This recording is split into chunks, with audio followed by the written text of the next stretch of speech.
So I've just recently finished a book on Christianity in the second century. It's called Christianity at the Crossroads, how the second century shaped the future of the church. And it's been a fascinating journey into the world of the second century and what Christians were dealing with during that time period.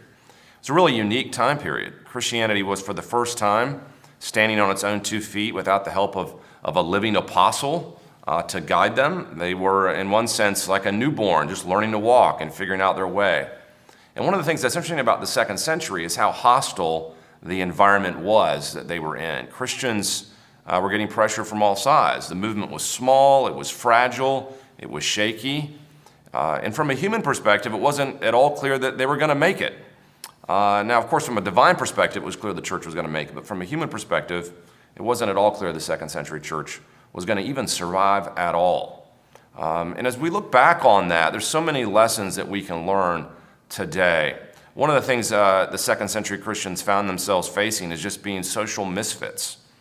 They didn't belong. They didn't connect with any particular cultural identity. They seemed out of place.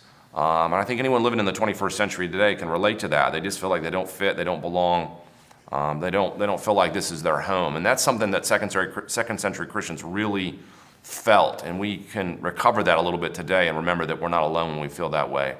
Another lesson I think that we can take away from the second century is this idea of how to handle persecution and resistance. The second century Christians really faced a ton of resistance, both legal and political on the one hand, and intellectual on the other, and they handled it with grace and dignity. They persevered through many, many trials and persecutions. And the number one thing they did in the second century as they faced that persecution is they did not give in. In other words, they did not worship the Greco-Roman gods like the culture wanted.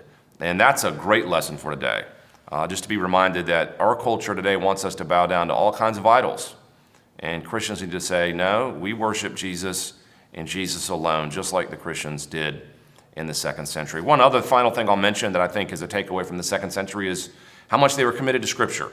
They were known as a bookish religion. They were guided by a text and were very textually centered. In fact, so much so that the Greco-Roman culture around them didn't really know what to do with Christianity because it didn't even look like any religion they ever saw. It looked more like a philosophy.